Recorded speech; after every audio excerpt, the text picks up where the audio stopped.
बच्चों हम लोग अब प्रश्न संख्या 3 पर आ गए। प्रश्न संख्या 3 में कह रहा है निम्नलिखित समुच्चयों को रोस्टर रूप में बताइए। रोस्टर रूप में हम बताए हुए थ्योरी में बच्चों, रोस्टर रूप में क्या होता है कि किसी भी समुच्चय के अवयव को हम मझली कोष्ठक के अंदर कोमा लगा लगा कर लिखते हैं और अवयवों की उसमें पुनरावृत्ति नहीं होती है। तो आइए बच्चों हम पहला प्रश्न पर पढ़ते हैं। पहला प्रश्न में है सेट ए दिया है एक्स सच दैट एक्स एक पूर्णांक है और -3 less than x less than 7 है। इसमें बच्चों हम देखेंगे रोस्टर फॉर्म में लिखने के लिए पहले तो सेट ए लेंगे, उसके बाद मझली कोष्ठक देंगे और इसमें जितना अवयव आएगा उसको इसमें कोमा लगा लगा कर लिखेंगे।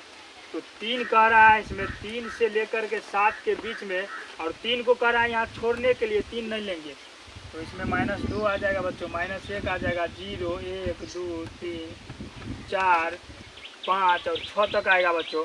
अगर यहाँ बराबर लिए लिखा रहता है सवाल में तो बच्चों 7 भी लेते, यहाँ पर बराबर नहीं दिया है इसलिए हम 7 नहीं लेंगे। तो ये हो गया आपका क्वेश्चन नंबर 3 का पहला का आंसर। अब दूसरा में देखिए बच्चों, दूसरा में कह रहा है कि set B is equal to X such that X संख्या 6 से कम एक, एक्स संख्या 6 से कम एक प्राकृत संख्या है। 6 से कम एक प्राकृत संख्या है। इसमें बच्चों बता रहा है कि 6 से कम एक प्राकृत संख्या है। 6 से कम प्राकृत संख्या बच्चों कौन कौन आएगा? 1 2 3 4 और 5। तो इस सब को कोमा लगा लगा कर लिखेंगे। 1 हो गया, 2 हो गया, 3 हो गया, 4 हो गया, 5। तो इसमें बच्चों रोस्टर फॉर्म में 1 2 3 4 5 आएगा। तो ये आपका क्वेश्चन नंबर 2 का आंसर हो गया बच्चों। अब हम तीसरे क्वेश्चन पर चलते हैं बच्चों।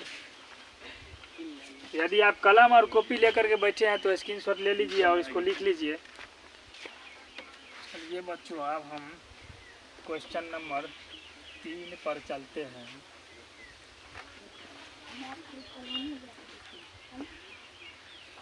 क्वेश्चन नंबर 3 में कह रहा है कि set C is equal to X such that X 2 अंकों की ऐसी प्राकृत संख्या है, 2 अंकों की ऐसी प्राकृत संख्या है, 2 अंकों की ऐसी प्राकृत संख्या जिसके अंकों का योगफल, जिसके अंकों का योगफल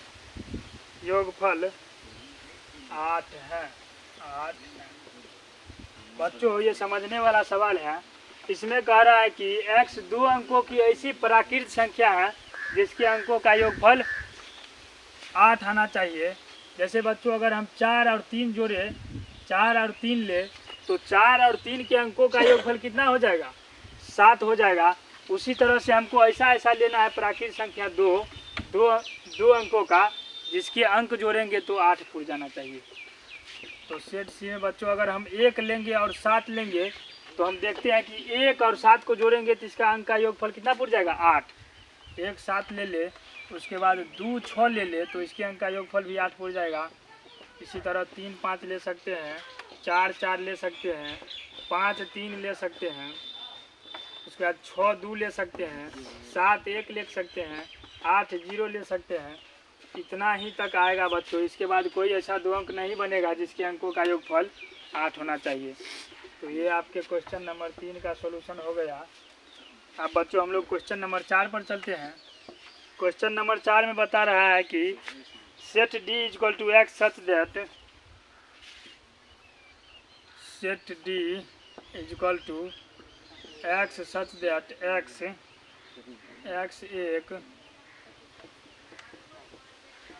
एक्स एक अभाज्य संख्या है,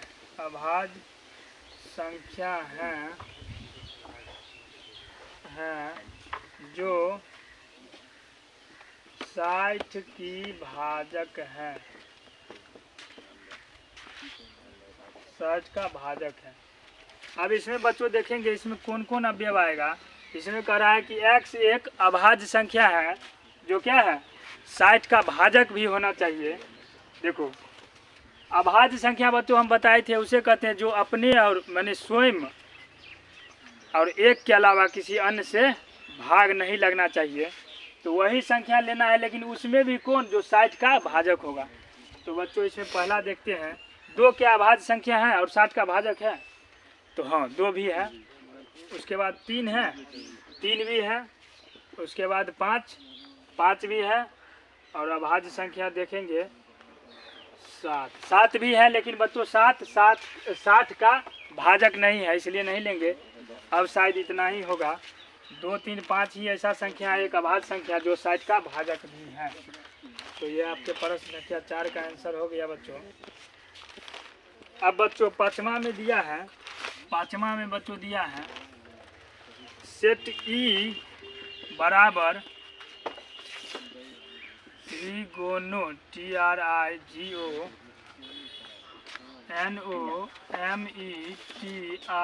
ट्रिगोनोमेट्री शब्द से सभी अक्षरों का समुच्चय,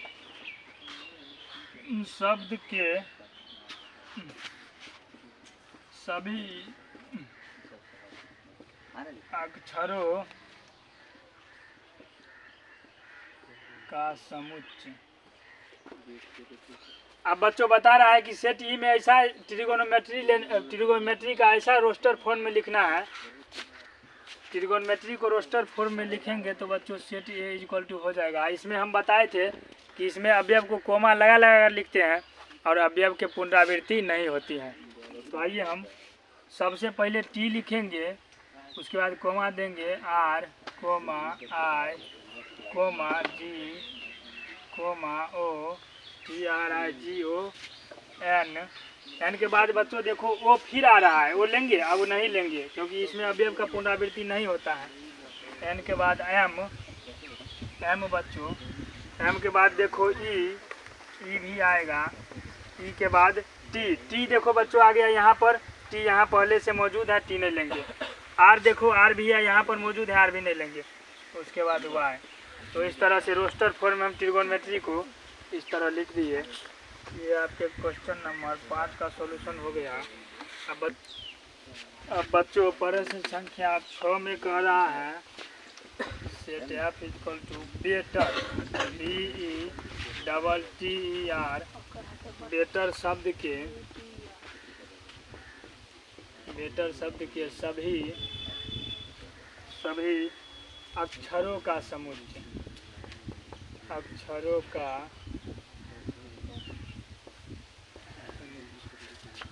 बच्चों इसको हम रोस्टर फॉर्म में इस तरह से लिख सकते हैं set F equal to B तो पहले लेंगे ही कोमा लगाएंगे, ई लेंगे कोमा लगाएंगे। इसमें बच्चों देखो टी दिया है 2 बार तो एक ही बार टी लेंगे। उसके बाद ए ई फिर दिया है तो ई नहीं लेंगे, फिर आर लेंगे। फिर यह आपके प्रश्न संख्या 6 का सॉल्यूशन हो गया। इस तरह 1.1 का 3 तक आपका ख़त्म हो गया। अब बच्चों चलते हैं प्रश्न संख्या 4 पर।